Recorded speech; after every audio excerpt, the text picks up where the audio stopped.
I just like two of my homeboys. Forever be get back gang. We might finally have the person responsible for the two homeboys EBG was talking about. New footage just surfaced online, and fans are convinced Pooh Shiesty was caught on camera killing EBG Ejizzle's homie right after getting released. Now, with Ejizzle calling for revenge, it's starting to look like Pooh Shiesty might have been safer behind bars. Let me break it down. The lick that started all the smoke.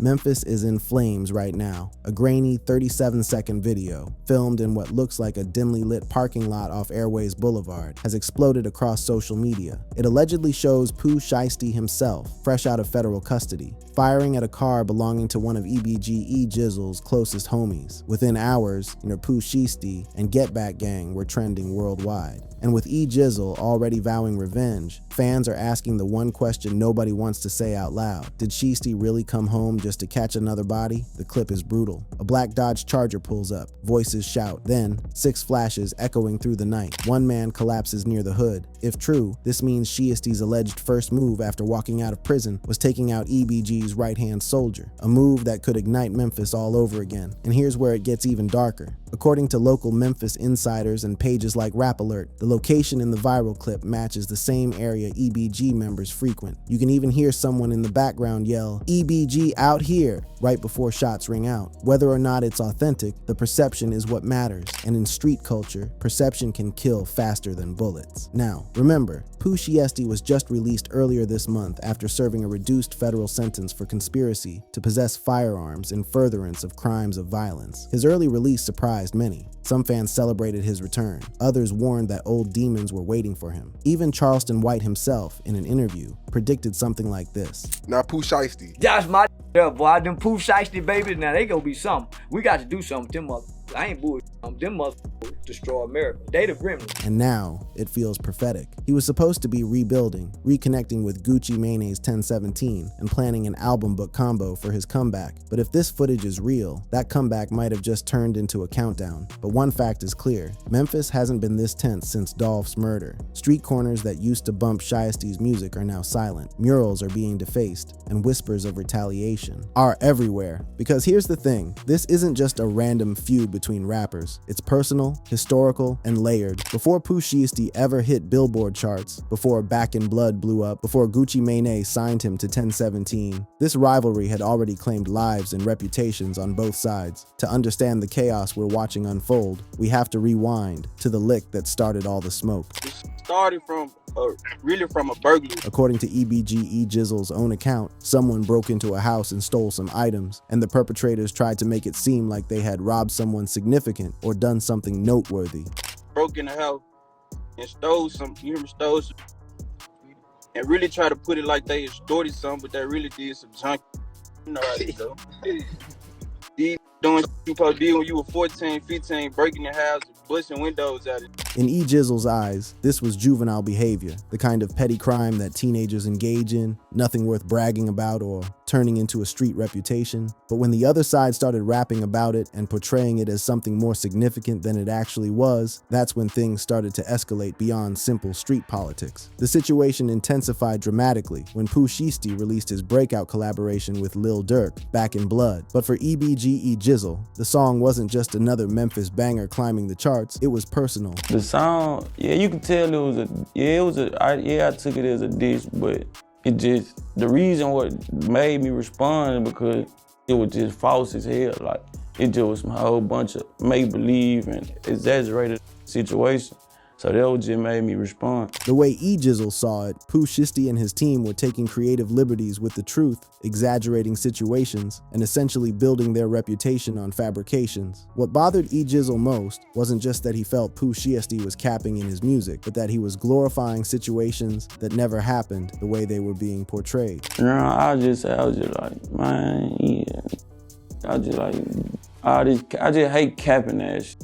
The tension reached another critical point when EBG Ejizzle was shot, an incident that would become the subject of intense speculation, misinformation, and street rumors that spread like wildfire through Memphis and beyond. The circumstances surrounding the shooting were complex and rooted in domestic drama rather than the beef with Pooh Shiesty, but that didn't stop people from trying to connect it to the ongoing conflict. The actual shooting happened when Ejizzle found himself caught in the middle of someone else's domestic dispute. So I guess the whole thing been into it with her nigga. all day, with her boyfriend all day. So, bam, as I'm rolling up, he busts in the room and get the, like, he beating the like, just beating. I'm like, damn, what the I got going? Ejizzle didn't want to get involved, so he decided to leave, and that's when all hell broke loose. I'm getting my leaving. So as I'm getting my leaving, I guess he took that in his head that I'm finna kill him or pop him or shoot him about his female. So bam, as I'm walking to get my off the bed, he take off running out the room.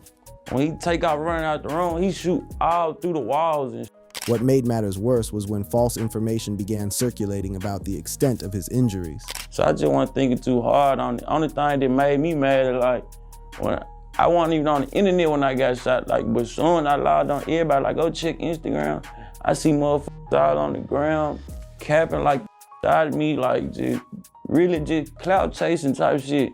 So that was just made me realize that a lot of these be in this for attention or for the image. People were claiming credit for something they didn't do, exaggerating his injuries, and trying to build their own reputations off his misfortune. Then came the most controversial claim, one that would further deepen the animosity between EBG Ejizzle and Pooh Shiesty. Right, I believe Pooh Shiesty posted something like, damn, that he dissed and now he can't even walk. Yeah. You know, something like that. According to Ejizzle, Pooh Shiesty contributed to spreading the false narrative that he was paralyzed, even though Shiesty had nothing to do with the actual shooting. Yeah, he ain't had to do with nothing. You know what I'm saying?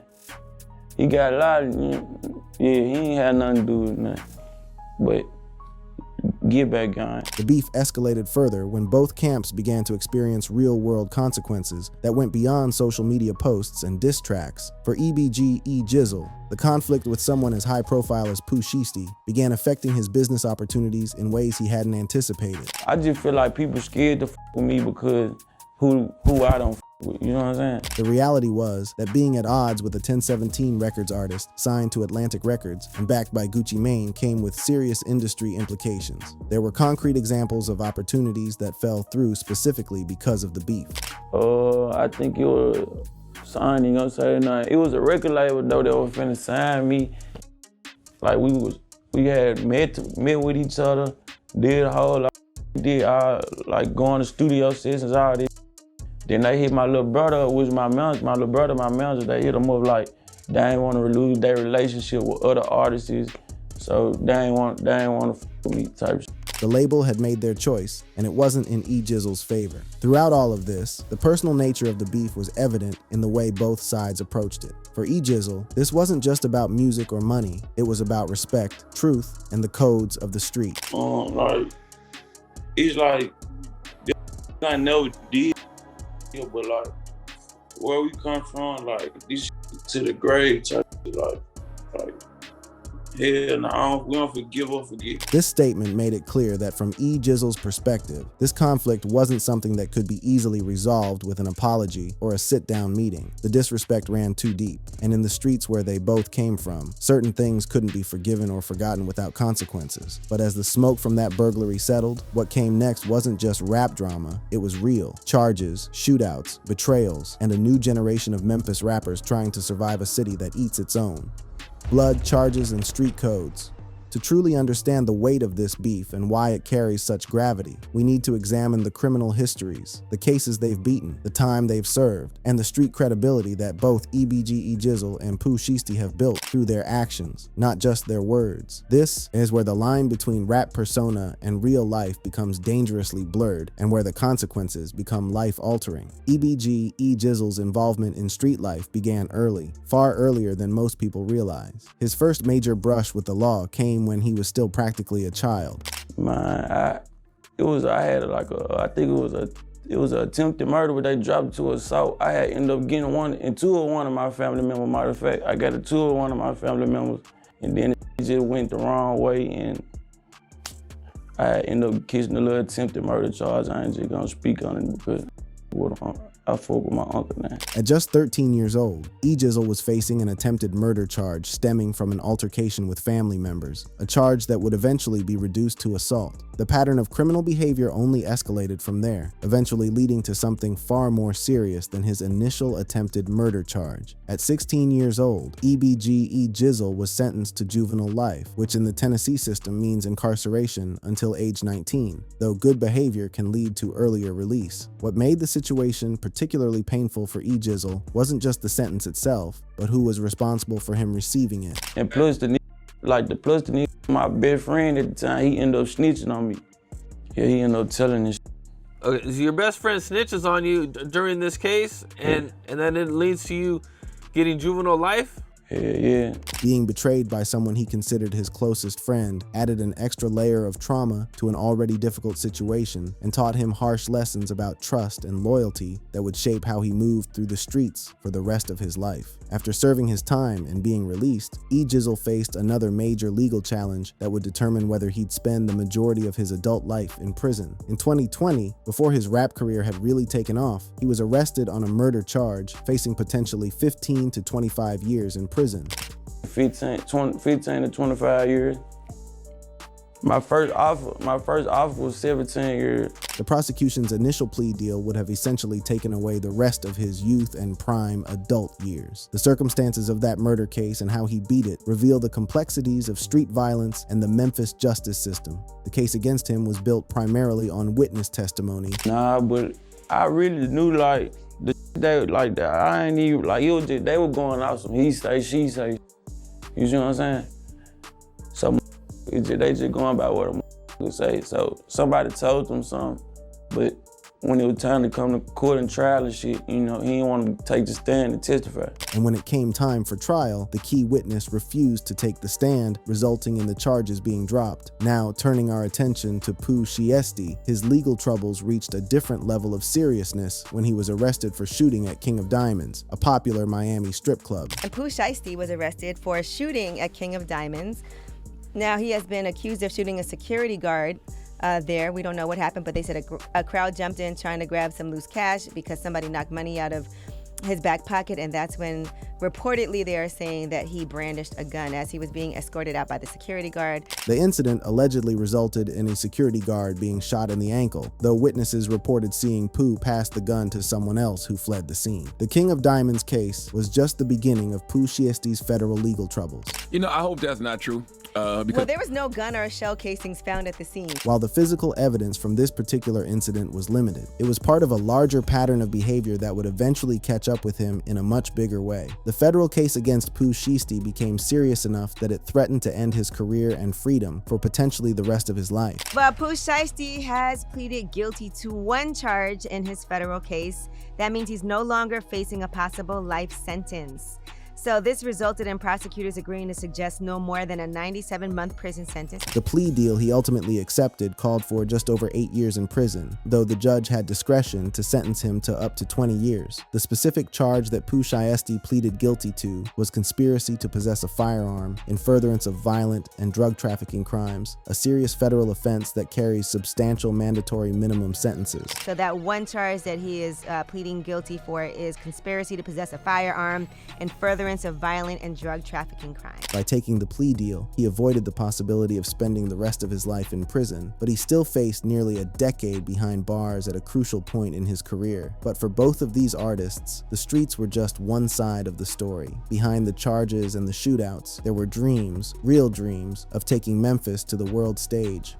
From the trenches to the charts. While the streets and criminal cases form one side of this story, the musical achievements and industry impact of both Pooh Shiesty and EBG Ejizzle tell another equally important narrative. Understanding how these two artists built their careers, the obstacles they faced, the success they achieved, and the influence they've wielded reveals why their conflict resonates far beyond Memphis and why their music continues to matter, even when one artist is behind bars and the other faces industry blackballing. Pooh Shiesty's journey to stardom began with a combination of independent hustle and a eventually getting noticed by one of the biggest names in rap. Born Lontrell Donald Williams Jr. on November 8, 1999, in Memphis, Tennessee, he grew up in the Cane Creek Apartments on the south side of Memphis and spent 2 years in Pflugerville, Texas, before returning to Memphis to complete high school through summer school. He began focusing on music at age 18, initially working independently by creating and posting his own videos on YouTube, which amassed millions of views before he ever had major label backing. The origin of his stage name combines personal history with street credibility. I was in the womb, I was still in the belly, she rubbed Mr. Pooh. And it went from there, whole neighborhood, Mr. Pooh, grandma, family, everybody. The Pooh part came from his childhood, when he was still in his mother's womb, and she was calling him Mr. Pooh, a name that stuck with him throughout his neighborhood and family. The Shiesty part was added later, reflecting the street lifestyle and the perception that he wasn't someone who could be easily trusted or crossed, creating the perfect name for his brand of menacing Memphis street rap. Pooh Shiesty's career officially kicked off in 2019 with his commercial debut, Hell Night, featuring fellow Memphis rapper Big 30, released on March 15, 2019, with its music video dropping on February 19, 2020. The track garnered over 6 million views, establishing him as an artist to watch. Throughout 2019, he maintained consistent output with releases like Shiesty Summer on August 20th, 2019, Choppa Talk with Big 30 on August 23rd, 2019, and Day One on November 25th, 2019, building a loyal following in Memphis and beyond through his raw, aggressive style and authentic street narratives. The turning point in Pooh Shiesty's career came in a way that sounds almost too good to be true, but is absolutely real. Man, me in the bed, man, middle of the night, one day, he texted me on Instagram. Did you believe it or did you think it was a lie? I couldn't believe this shit. How old were you then? Because you're only 20 now, right? Yeah, I'm 21 now. I was 20. Okay. Oh, that was last year? Yeah. So he just sent you a DM? Yeah, he texted me, he said, "What's up, home?" I couldn't believe it. I grabbed my phone, get up. Gucci Mane, one of the most influential figures in trap music, reached out personally via Instagram DM after discovering Pooh Shiesty's music, specifically mentioning the track Main Slime as what caught his attention. The conversation between Pooh Shiesty and Gucci Mane that night would change everything. He said, "This my number, FaceTime me." I FaceTime him right there. We was on FaceTime for like 6 hours. Word. It was already like 3 in the morning though. A 6-hour FaceTime conversation in the middle of the night with both artists still virtually strangers demonstrates the genuine connection and chemistry that Gucci saw in Pooh Shiesty. This wasn't just a business decision. This was Gucci recognizing something special and being willing to invest time and energy into developing it immediately. The signing to 1017 Records, an imprint of Atlantic Records, came in April 2020 during the COVID-19 pandemic, which meant that much of the initial deal was handled remotely. We flew to Atlanta, yep. But it was like I got signed during COVID, so everything locked down and shut down and everything over the phone. The difficulty of keeping such massive news secret for even a week shows the excitement and impatience of a young artist finally getting his big break. Now turning to EBG Ejizzle, his path to music was quite different from Pooh Shiesty's calculated rise. Born Eric Gills Jr., he hails from Memphis, Tennessee, and his stage name carries deep personal significance. Yeah, we named these after my little brother, Ejizzle. He died in 2015. It was a car accident he was hit when he was driving the moped and shit. Nigga ain't try to do it. It was an accident. So we put the gang under him type shit. We started Ejizzle gang when he died, and we just been pushing it since. EBG stands for Everybody Bleeds Gorilla, but more importantly, the gang and movement was named after his little brother who died in 2015, making the name a constant reminder of loss and the motivation behind everything he does in music and in the streets. EBG Ejizzle's approach to rap was initially more casual, something he did on the side rather than viewing it as a potential career. Like when he passed and stuff like that, like that's when you picked up the rap, or you know what I'm saying, it kind of took some time for it. I want to say, like, I had been, like, you know how we just fucking around, like, writing raps and shit.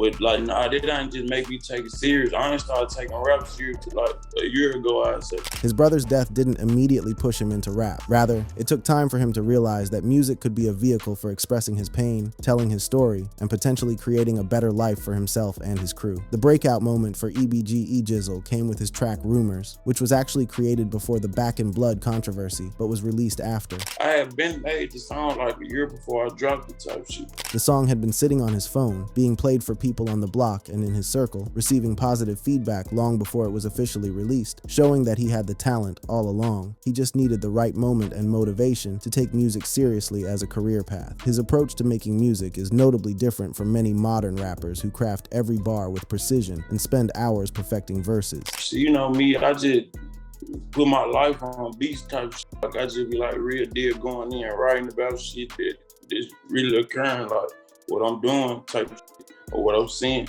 This raw, unfiltered approach contributes to the authentic feeling of his music. Listeners can tell that he's not manufacturing a persona, but rather documenting his actual life experiences, making his music hit harder for those who connect with that reality. When Rumors was finally released, the response exceeded his wildest expectations. I knew the song before I ended on my story and shit, and everybody used to be just like going crazy about the song, like send me this song hard.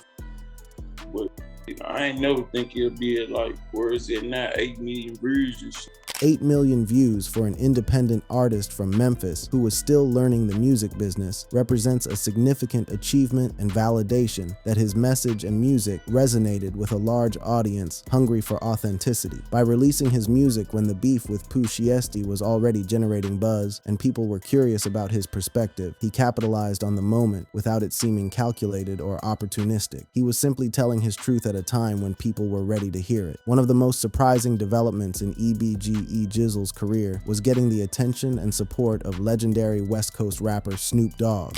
He DM'd me on the ground one day, just like down with you. He wanted me to come out there and get up with him. So we went, me and my kid now, all my whole gang went out to LA, got up with him and shit. The fact that Snoop Dogg personally reached out, invited him to Los Angeles, and wanted to work with him gave Ejizzle instant credibility and opened doors that would have otherwise remained closed. But fame doesn't erase history, it amplifies it. Every lyric, every diss, every rumor becomes part of the legend. In the end, this beef wasn't just about who won or who lost, it was about what Memphis creates and what it takes away. Two artists from the same soil, shaped by the same pain, turned that pain into power. One found himself behind bars, the other found himself blackballed. But through it all, they both left a mark that can't be erased. Because in Memphis, the line between music and survival has never been thin. It's invisible. And as long as that line keeps disappearing, the story of Pooh Shiesty and EBG Ejizzle isn't over yet. If you enjoyed this video, click on the boxes playing on your screen to watch similar content.